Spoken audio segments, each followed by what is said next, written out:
History of MMM, how it all began. Starting up of MMM, in 1989, Moscow Executive Committee in Leninsky district registered MMM as a cooperative society. It is in Russia. A few words about the leader. The MMM Cooperative Society was founded by Sergei Mavrodi and was one of the leading computer equipment distributors in Russia. Sergei Mavrodi, having a degree in maths, worked as a programmer and took part in the development of the first operating systems. A few words about his decision to make his own company is the fact that having worked as a simple worker from 8 to 5, he understood that freedom is the most important for him, because that work of 8 to 5 is literally a slavery. At any point, at any time, the company can throw you out and you'll be left without nothing, although you could have worked in that company for years and years. So he realized it. This is why he decided to create his own child, and he knew whatever his efforts will be, it will come back to him in form of dividends and income. Free of charge travel campaign.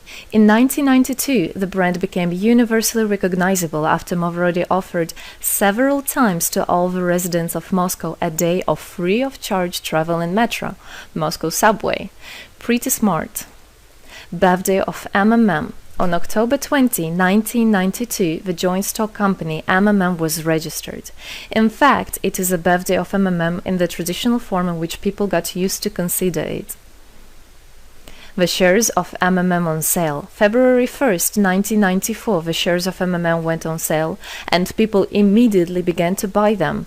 Moreover, the company willingly bought them back on a new, higher rate, which grew very fast at about 100% per month.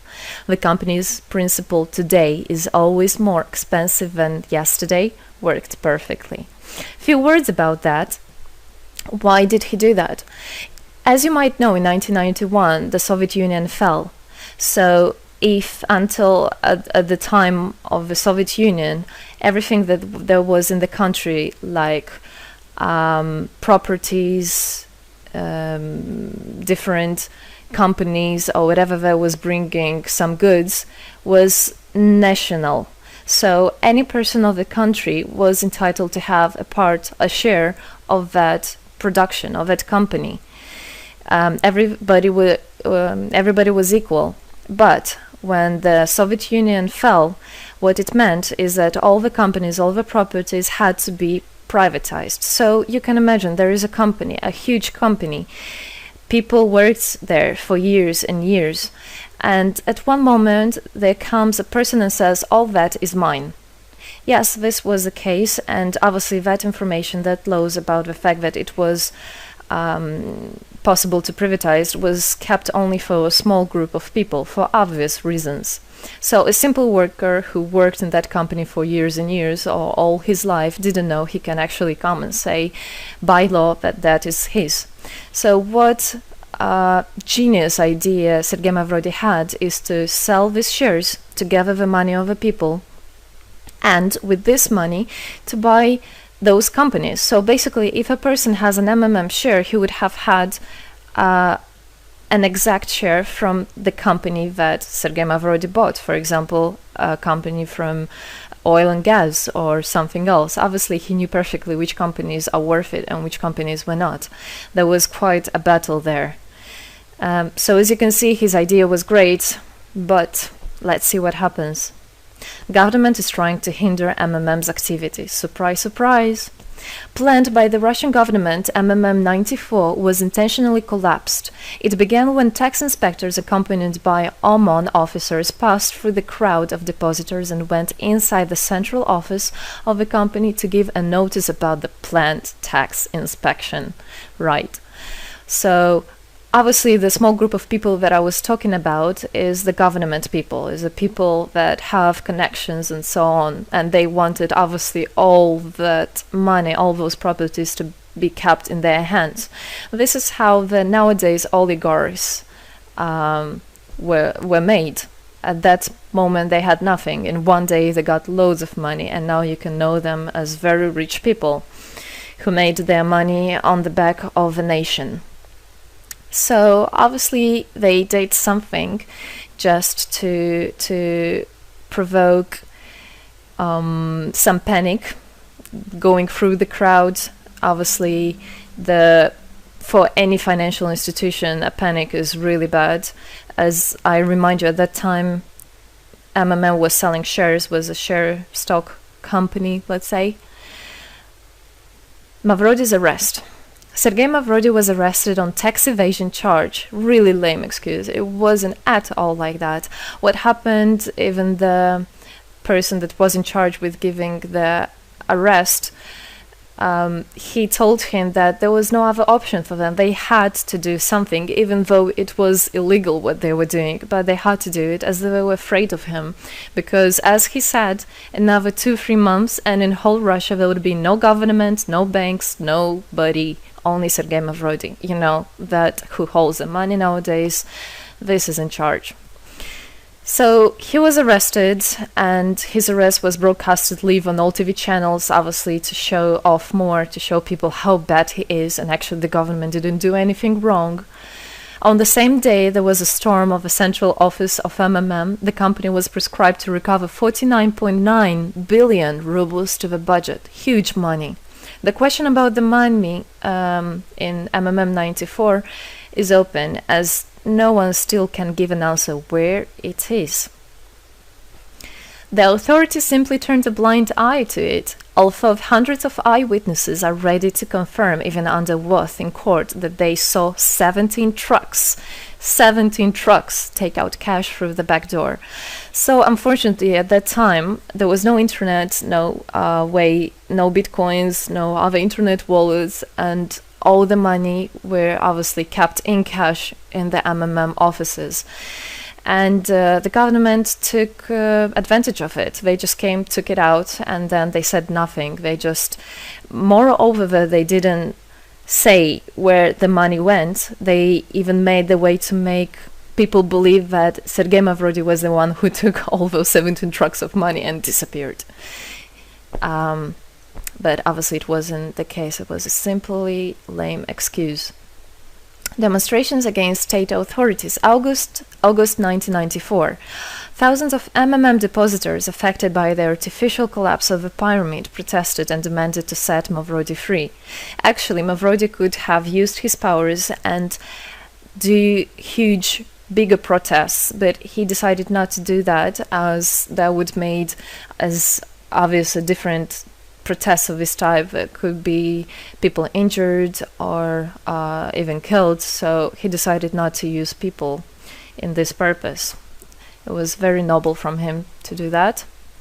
MMM leader became a deputy. However, he found a way to get out of the prison. Being imprisoned, Sergei Mavrodi had managed to register as a candidate for a deputy of the State Duma and was released from prison. He won the elections by a landslide and became the deputy of the State Duma of the first convocation. So, as a deputy in Russia, they have privileges. This is why, becoming a deputy, he was set free. The State Duma is against Mavrodi.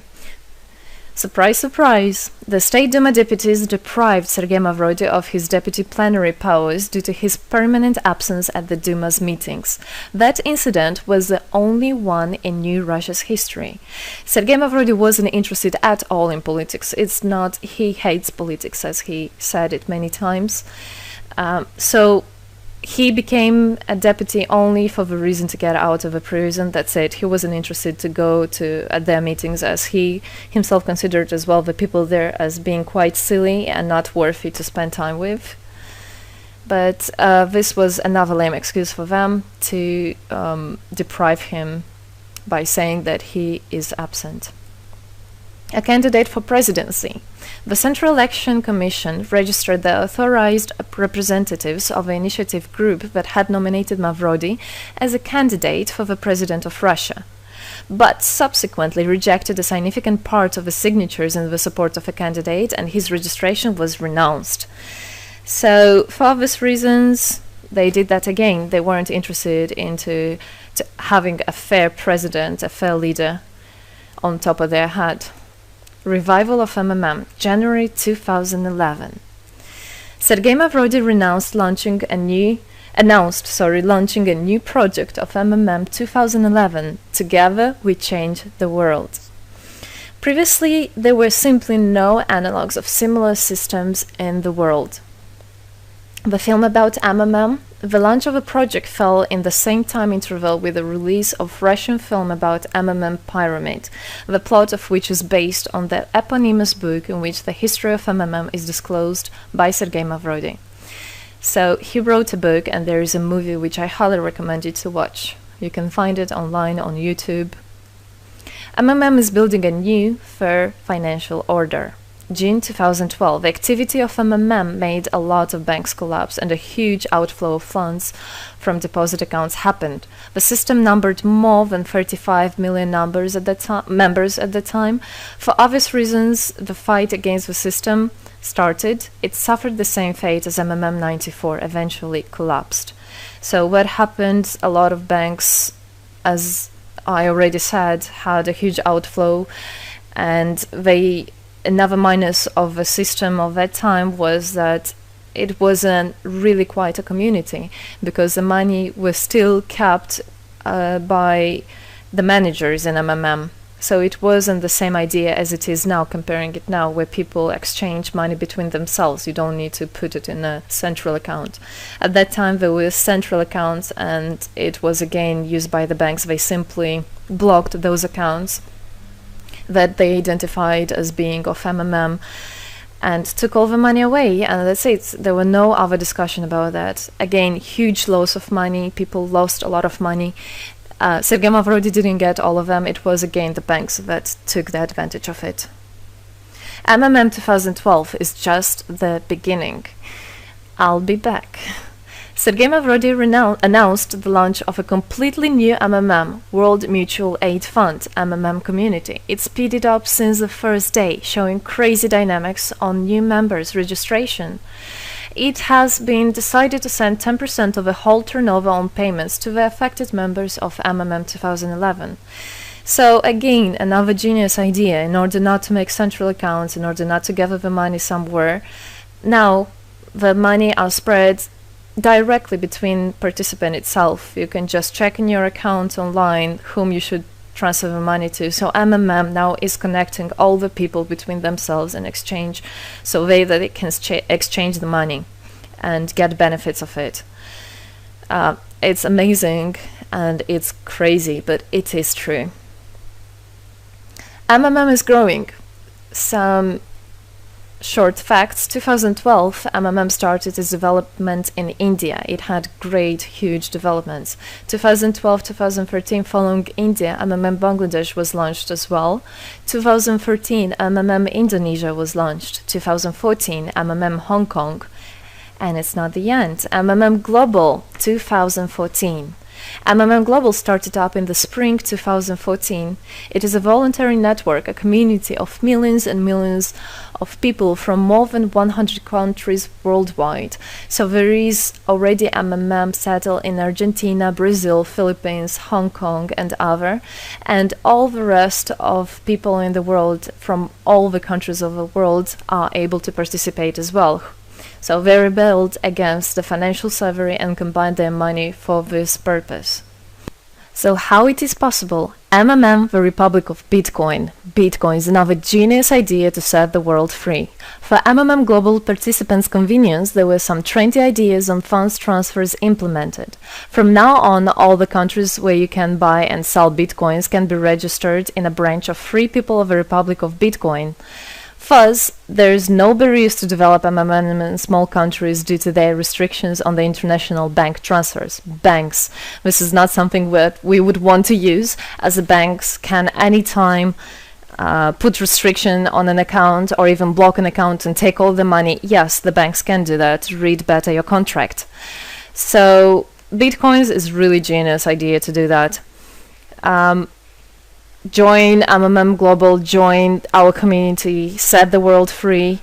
Don't hesitate, don't even think of going back, just go always forward. We are writing the history right here and right now. We are not going to be any more slaves working from 8 to 5, having pennies for that. We want to hold our own money and to get the benefits of it. I don't want a bank to use my money for their own purposes. I want us people, free people, to use our money, to exchange the money when it is needed, and to help each other. This is really a great idea. And join us, write the history here today with us, and together we will indeed change the world.